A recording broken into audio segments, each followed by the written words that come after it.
US में रह रहे हजारों इमिग्रेंट्स अब संकट में हैं।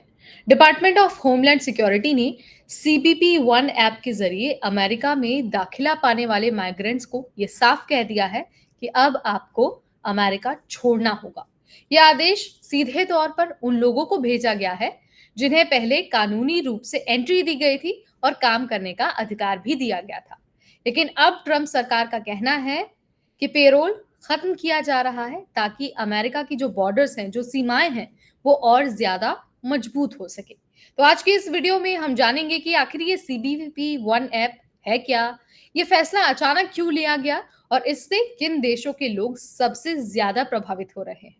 नमस्कार, मेरा नाम है नेहा उपाध्याय और आप देख रहे हैं एनबीटी टेक एड। सबसे पहले तो मैं आपको सीबीपी वन ऐप के बारे में बता देती हूँ। ये ऐप जनवरी 2023 में जो बाइडेन की सरकार में लॉन्च किया गया था। ये एक ऑनलाइन एप्लीकेशन थी जिससे माइग्रेंट्स यानी कि जिनके पास वैलिड डॉक्यूमेंट्स नहीं थे, वो अमेरिका में एंट्री के लिए अपॉइंटमेंट ले सकते थे। इसका मकसद था कि लोग इलीगल एंट्री ना करें और ऑर्डरली तरीके से इमिग्रेशन हो। बाइडेन सरकार ने इस ऐप के जरिए करीब 9 लाख माइग्रेंट्स को अमेरिका में 2 साल के लिए एंट्री दी। साथ ही उन्हें काम करने का भी परमिट मिला, जिसे पेरोल कहा जाता है। लेकिन अब ट्रंप की वापसी के बाद यही ऐप बन गया है बड़ी परेशानी का कारण। अब देखिए क्या बदल गया है, एक बार उसके बारे में जान लीजिए। ट्रंप सरकार ने अब इस सीबीपी वन ऐप का नाम बदलकर सीबीपी होम कर दिया है। ये जानकारी हम आपको पहले ही दे चुके हैं, दोबारा से एक बार मैंने रिपीट कर दिया है। और सबसे जो शॉकिंग बात है वो ये है कि इसी ऐप के जरिए अब उन्हीं माइग्रेंट्स को एक नोटिस भेजा जा रहा है। नोटिस में कहा गया है आपका पेरोल कैंसिल किया जाता है, आप खुद ही अमेरिका छोड़ दीजिए। मतलब जिन लोगों को कानूनी तौर पर एंट्री दी गई थी, अब उन्हें ही अचानक सेल्फ डिपोर्टेशन यानी कि खुद से अमेरिका छोड़ने को कहा जा रहा है। डिपार्टमेंट ऑफ होमलैंड सिक्योरिटी का कहना है कि यह फैसला नेशनल सिक्योरिटी के लिए जरूरी है और बॉर्डर कंट्रोल को मजबूत करने का ये एक हिस्सा है। इस फैसले का अगर सबसे ज्यादा असर कहीं पर पड़ रहा है तो वो है एल सेल्वाडोर और मेक्सिको से आए माइग्रेंट्स पर। कई फैमिलीज को ईमेल के जरिए ये नोटिस भेजा गया है, ये संदेश भेजा गया है कि अब उन्हें अमेरिका छोड़ना होगा। एक हॉन्डुरन फैमिली को डिपार्टमेंट ने साफ साफ लिख दिया है कि अब आपके अमेरिका में रहने का वक्त खत्म हो गया है। कृपया सीबीपी होम ऐप से एग्जिट का प्रोसेस पूरा करें। ये एक फैमिली को कहा गया है। एक नॉन प्रॉफिट ऑर्गेनाइजेशन ने यह बताया कि ऐसे सैकड़ों लोग हैं जिनके पास कोई क्लियर रीजन नहीं है डिपोर्टेशन का, फिर भी उन्हें वापस भेजा जा रहा है। अब आप ये जान लीजिए कि आखिर ये जो सीबीपी वन ऐप है जिससे माइग्रेंट्स को एंट्री दी गई, आखिर ट्रंप सरकार ने उसे बंद क्यों कर दिया।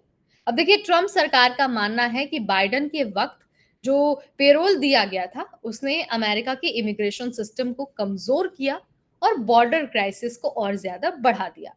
ट्रंप के शपथ ग्रहण के बाद ही सीबीपी वन से नए अपॉइंटमेंट लेना बंद कर दिया गया और जो भी माइग्रेंट्स मेक्सिको में अपॉइंटमेंट का इंतजार कर रहे थे वो वहीं पर फंस गए।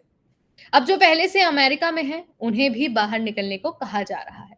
अब ये जान लीजिए कि आगे आखिर क्या हो सकता है, क्योंकि जो स्थिति है वो आउट ऑफ कंट्रोल हो रही है।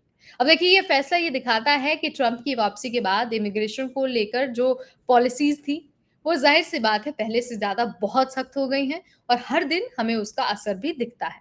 अब सरकार ये साफ कर चुकी है कि जो बाइडेन की जो पॉलिसीज हैं उनको पलटा जाएगा और इलीगल या फिर जो टेम्पररी स्टेटस वाले माइग्रेंट्स हैं उनको बर्दाश्त नहीं किया जाएगा।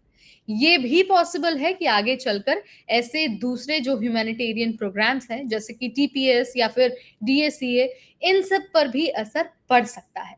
सीबीपी वन से आए माइग्रेंट्स को डिपोर्ट करना तो सिर्फ एक शुरुआत है।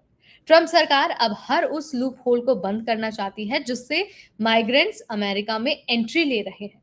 अगर आप अमेरिका आने की सोच रहे हैं, अमेरिका ट्रैवल करने की प्लानिंग कर रहे हैं, अब चाहे वो स्टूडेंट वीजा पर, वर्क वीजा पर या फिर किसी और वीजा पर, तो ये समय है कि आप एक्स्ट्रा केयरफुल हो जाइए और अपने डॉक्यूमेंट्स के साथ ही एंट्री लीजिए। अगर आप इलीगल तरीके से या फिर किसी और तरीके से एंट्री लेने की कोशिश करते हैं अमेरिका में, तो अंजाम इसका बहुत बुरा होने वाला है। मैंने आपको यहाँ पर आसान भाषा में बहुत अच्छे से समझा दिया है कि आखिर अब क्या कुछ हो रहा है सीबीपी वन ऐप के ज़रिए एंट्री लेने वाले माइग्रेंट्स के साथ, और आपको ये भी बता दिया है कि किस देश के लोगों को सबसे ज़्यादा प्रभावित होना पड़ सकता है ट्रम्प के इस नए मूव से। आप इसके बारे में क्या सोचते हैं? क्या ट्रम्प सरकार का ये फैसला ठीक है या फिर ये बस ज़बरदस्ती की चीज़ें की जा रही हैं? जो भी आप मानते हैं, जो भी आपके माइंड में है, अपना पॉइंट ऑफ व्यू आप मुझे कमेंट के ज़रिए बता सकते हैं। इस वीडियो में फिलहाल इतना ही। अगली बार फिर आएँगे वीज़ा, इमिग्रेशन, वर्क अब्रॉड और स्टडी अब्रॉड से रिलेटेड हर छोटा-बड़ा अपडेट लेकर। तब तक मुझे यानी अपनी होस्ट नेहा उपाध्याय को दीजिए इजाज़त।